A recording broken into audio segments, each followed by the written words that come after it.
Welcome, everyone. This will be the third installment in the Civil Liberties lecture series.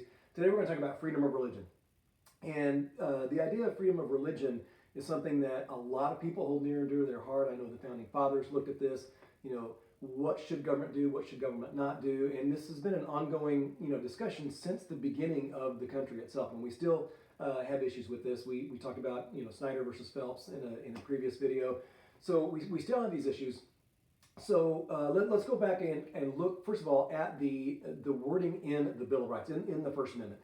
The separation between church and state. Now, actually, those words do not appear in the Constitution. That was actually in a letter from Thomas Jefferson. So the separation of church and state does not appear in any official document. But the First Amendment does talk about the two clauses, the Establishment Clause and the Free Exercise Clause. The government cannot establish a religion nor prohibit the free exercise thereof. So that's in there. So and we look at, what does that mean? The government, they can't establish a religion. They can't make you worship a certain religion. They can't have an official religion of the country. And then the Free Exercise Clause, you can practice your religion in whatever way you see fit. But we also discussed, remember, that none of these things are absolute. The First Amendment is not absolute. For example, the one everybody always brings up is you cannot, maybe your religion says, well, we prefer human sacrifice. Well, that's murder. That's against the law. You can't do that. So none of these are absolute. But there are a lot of interesting cases that come up before the court dealing with, what can you do in the name of religion? What can the government do or not do in the name of religion? One of the first cases that we looked at, or one of the big cases that we look at, is Lemon versus Kurtzman. This is what gave us the Lemon Rule. And this was a case basically looking at, what is there a test that we can come up with to determine whether or not the government has crossed the line, especially in the Establishment Clause? What can government do with, anything from Christmas stuff to, Sunday, laws that are in place, on Sunday because it's the Lord's Day, all of these things, and what they came up with was the Lemon Test. And there are three criteria to the Lemon Test to look at did government do something wrong? One is that whatever government does, it must have a secular purpose. In other words, it must have a non-religious purpose to it. It cannot advance nor inhibit religion. So those two things, that's kind of sometimes a fine line you have to walk. Cannot advance a religion, nor can it prohibit religion. So that's the second step. And the third one is no excessive entanglement. So there are some things the government can do. And so a court would have to determine, okay, is that excessive? It cannot be excessive. So those are the three things that we look at. So we'll look at, in the first case we're going to look at, it was a nativity scene. And this was in Rhode Island, I believe. And the case was Lynch versus Donnelly in 1984. And the town basically had, the square of the town, and they had, Christmas, during Christmas time, they had a nativity scene there on public property. Well, Donnelly was upset and he sued and said, that's a violation, that's government condoning Christianity by putting the nativity scene there, baby Jesus and the shepherds and the wise men.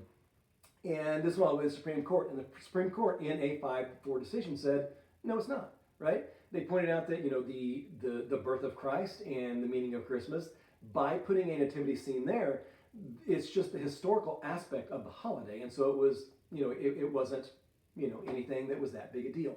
So let's apply the three prongs of the Lemon Test, shall we? The first one, secular purpose. That's kind of iffy.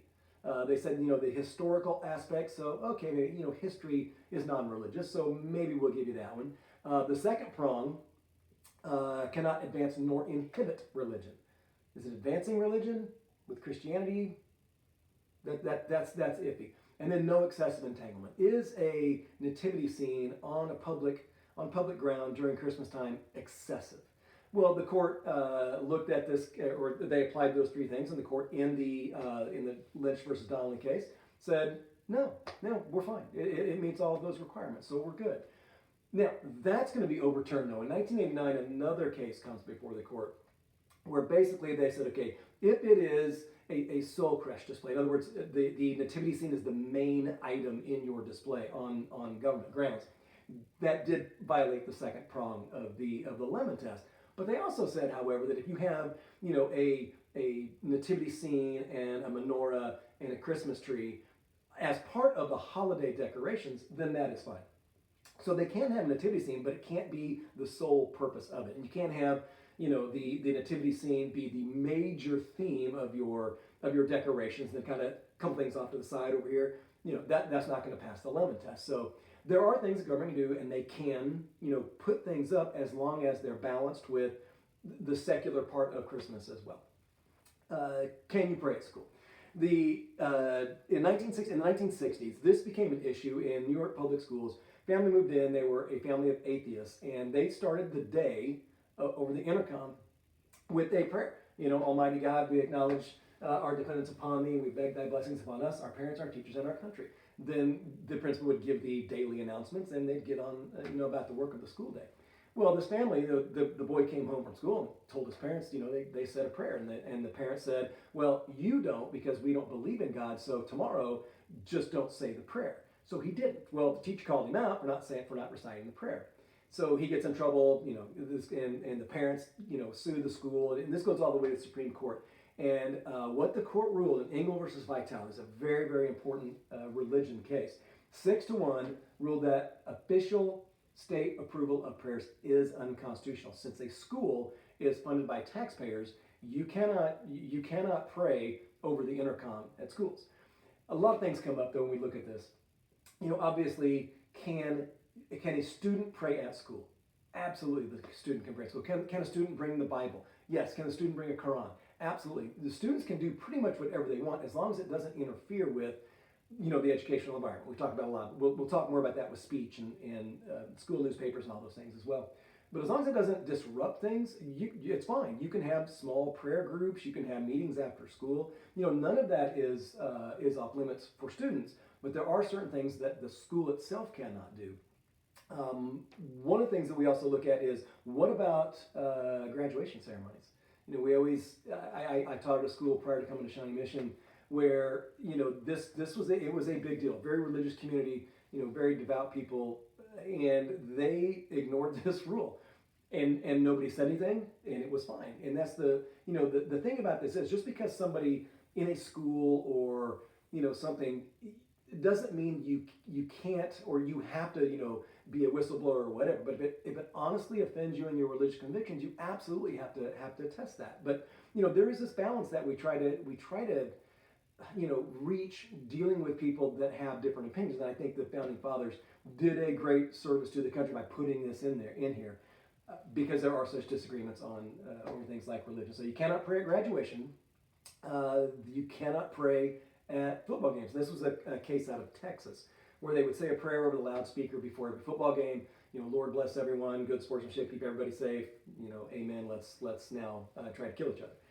But in 2000, they struck that down. And the argument here would be, of course, what if the players don't mind? What if the town doesn't mind? What if nobody on the opposing team's minds? Why can't we do that? And it's because it is a school, and you just can't. That would violate two of those prongs of a lemon test.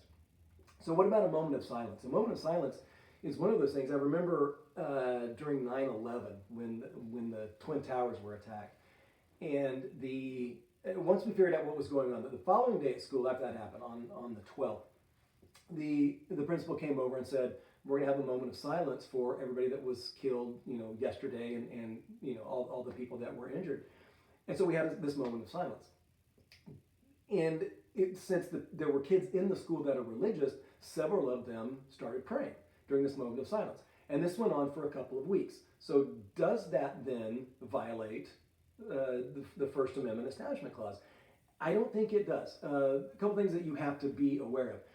This idea of a moment of silence, if it is intended for prayer, it might cross the line. If it is just to honor somebody or to keep somebody in your thoughts, then it doesn't. If it is scheduled, right? If it's every day, for a school year, then that's probably excessive. If it is known, written or unwritten, that it is scheduled as a time for prayer, then I think that does violate the First Amendment. But you can have moments of silence in remembrance of something, or some tragedy happens. That I don't think crosses the line. So moment of silence is one of those iffy things, and we'll probably have a moment of silence court case probably within the next decade or so. Okay, Wisconsin versus Yoder. This was a case, 1972, in which people of the Amish faith, Christians that are Amish, and they have a certain lifestyle. One thing that they do is once you turn a certain age, I think it's 16, you're at that point an adult, and you are expected to contribute to the farm, to the community. So they had a problem with 16-year-olds being compelled to go to school after the age of 16. And they sued saying, hey, our free exercise is being violated here. So flip it on its head now. Our free exercise is being violated by forcing us to change because in our religion it says that we have to work the land. And therefore, they have to go to school, we can't do that. The state says compulsory education through 18. You can't just drop out of school because of your religion. Everybody has to go. It applies to everybody. So that's not a violation. It goes all the way to the Supreme Court. And the Supreme Court on this one did side with the Amish. And so there are exceptions to rules that we have, compulsory education, conscription into the military service based on your religion. So that was an interesting case, and that is one of the required cases that we have to look at. So we'll have a write-up on that one coming at the end of this video. Right, 10 Commandments. This is always an interesting one. What can you do in schools? Can you post the 10 Commandments? So let's apply the 3 prongs of the lemon test. Is the 10 Commandments for a secular purpose? It's history. I mean, it's a document. It's something that we know happened in history, and so I think that you could pass that test. Cannot advance nor inhibit religion. The 10 Commandments basically are the rules. Not just in Judaism, but the Judeo-Christian ethic of these are what rules are based on, laws are based on, and it's morality, it's community, all these things that tie in more than just one religion. So I think it could pass the second prong. And is it excessive? So can I put in my government classroom post the 10 Commandments in my classroom? Perfectly fine. I think that's fine. So if it's not, obviously if I paint them on the wall, I'll take an entire wall in my classroom with the 10 Commandments in, that might be excessive. But if I just put it there with other documents, historical documents, whatever that might be, I don't think that's an excessive entanglement. So yes, 10 Commandments we can post. But the question that I always had was, which version of the 10 Commandments should we post? And I present that question to my classes, and they look at me like I have 2 heads. We mean what version? The version in the Bible. Which version of the 10 Commandments? There are 3 different versions. There is there's the Jewish version, there is the Christian version, and they're all a little bit different. So which one do we go? So which version? The Catholic and Protestant and Jewish 10 Commandments are all different. In the Catholic, they all originate from the same text. They're all listed there. Moses brought them down from the mount and gave them to his people. But the Catholics make no mention of thou shalt not have graven images. People explain that by saying, well, they have statues in their church. You walk into a Catholic church, a statue of Mary, Jesus up on the cross. That might be considered a graven image, which is kind of like an idol. So Catholics took that one out. That's not there. And they divide coveting, so they're missing one. They're down to 9. So they take coveting and divide it into 2 separate ones. Now, coveting is desire, basically. And if you look at a lot of major world religions, coveting is in almost all of them. Even you think about Buddhism, we talk about the Eightfold Path and how you achieve enlightenment is to get rid of desire. That is the number one thing to reach enlightenment, is you have to eliminate desire. Well, that's coveting. You should not desire. And in the Bible, in the 10 Commandments, it says, thou shalt not covet thy neighbor's house nor thy neighbor's wife. In other words, you shouldn't desire what other people have, and you shouldn't desire their spouse, especially in Judaism, the wives of another man. So they just took that one that was one commandment in the Protestant version and separated into 2 different ones. That's how they got back to 10. And you also notice that in the Jewish number 1 is about being brought out of slavery. Well, that one doesn't exist in that line. Talking about Moses leading the Israelites out of slavery doesn't appear in the Protestant Bible. And some people will make the argument that back in the day, when Protestantism, there was slavery. Slavery existed in Europe. Slavery existed, in the New World when it came over. So we can't have a reference to leading them out of slavery because we kind of have slavery right now. Now, I'm not sure that's why, but those are some possible examples. And again, we go back to this excessive thing. Roy's Rock is a case from Alabama where the Chief Justice put a huge monument in the rotunda of the courthouse, the Supreme Court. The people actually had to walk around to get into the place, and that was ruled unconstitutional. And they had to yank that. It's a clever story. So these are all some things, issues that we deal with government. But schools, I think, are the thing that students want to know the most about. So I would be remiss if I didn't mention the Equal Access Act. This will explain, and the courts came, or the Congress came up with this to kind of outline what can happen at a school. Can you pray? Can you worship? Does a school have to let you do this? Can the school prevent you from doing this? So they came up with the Equal Access Act. I just get a couple things, and you can always pause the video if you want to take a closer look at these. But if you want to have a meeting on school property, number one is it has to be voluntary and student initiated. Two, the school or its employees cannot sponsor the meeting.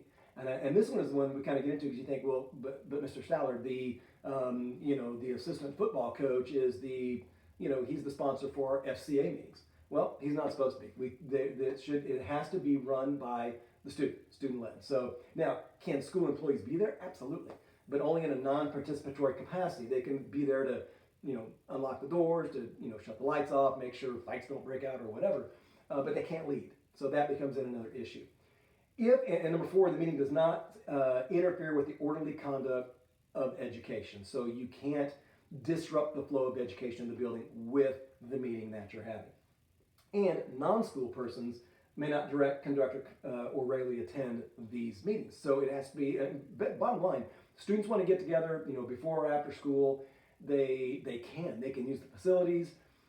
There are a couple things else, something called limited open forum though, and this is a second part of that law is a public secondary school has a limited open forum, which means groups can meet whenever the school offers an opportunity for one or more non-curricular groups. So if you offer it to one non-curricular group, you have to offer it to all of them. So if you have a limited open forum, now you can say no to everybody, but if you open it up to one group, you have to open it up to all groups. That's what having a limited open forum means. If you have a closed forum, that means no religious groups can meet. So let's take a look at some examples. So, and you can play along at home. So let's say this example, students at Rockhurst High School. They want to start a Buddhist meditation group after school. So they, go to the principal and say, hey, we want to have this religious meeting after school where we can talk about Buddhism and meditate, become closer with everything that entails. Does the school have to allow them to meet? Take a look at the facts. The answer is no, they don't. And the reason they don't have to let them meet is because when we're talking about the equal access, this is a private school, not a public school. So private schools, the rules don't apply to private schools. That's why they can pray before games at Rockhurst. They can prevent other outside groups from meeting there if they want to, because they don't get paid with taxpayer money. So technically, they're not part of the government. They're actually part of a church, so they actually can do that. All right, another example, you're a student at a public high school, so you get federal aid, and you want to have a Bible study meet before school. So right now, the school does have a French club that meets. So does the school have to allow the Bible study club to meet? Think about with limited open forum. The answer to this one, no. And the reason no is because French club, it said non-curricular. That's part of the curriculum. If it's a school-related thing, if it's a sport, or if it's a science club, or like for example, language club or a book club, those are part of the school. So those are curricular areas. So they don't have to meet. They have a closed forum at this point. Now, if they open it to they have a French club and then they let the Bible study club meet, then they're going to have to let everybody meet. That's what limited open forum means. So let's say then you are at a school with a limited open forum, which means they allow all groups to meet, and you want to hold your Bible club meetings on Sunday. Does the school have to allow you to meet there? This one's pretty simple. No. The school is not reasonably expected to be open on a Sunday. It's a non-school day, so technically they would not have to open the school based on your freedom of religion and limited open forum and all that, because the school is not typically open on Sunday. All right, another one. You're a student at a school, public school, limited open forum. They let all groups meet, and you want to invite your imam during Ramadan to lead prayers. Do the students have a right to invite their imam to meet with the group? And so the question, all right, limited open forum, so they allow groups to meet, so that's a good one. They passed that. It is a public school. What do you think? Do they have to allow this person? This one's tough. This one's iffy because is the imam leading it? It said outside people cannot lead. Is leading the prayer part of it leading the entire meeting? I don't think it is. So I think this would be okay. I don't think he's leading the meeting if he's just leading prayers. Now, he can't be a regular attendee. So if he's there, every week when this group meets, then no, that's gonna violate the Equal Access Code. But I think this one would be okay. Right? Another one. This is the last one. You're a student of public high school, in an open forum. You want to hold neo-Nazi meetings at the school. Does the school have to allow you to meet? This one should be simple. What does being a neo-Nazi have to do with religion? Right? And so the government doesn't look at Nazis and Nazism as a recognized religion. So therefore, it's not a religious group, but do they have to allow them access? Remember that part where I said it can't substantially interfere with the education of a school? That one would do that. Schools are different. Remember we talked about Skokie, right? Skokie, the case where the neo-Nazis wanted to march in the town. That's different. Skokie, you're talking about adults, you're talking about, out in the open. This is a school. Schools are different and we treat schools differently. In parentis loci, we as teachers are there in place of the parents. And so dealing with kids is different than dealing with adults and dealing with society in general. So school would not have to let you meet. So religion, and again, I really wish I could do the back and forth. I wish we could be in class right now. We can't. But I, give you this little quiz.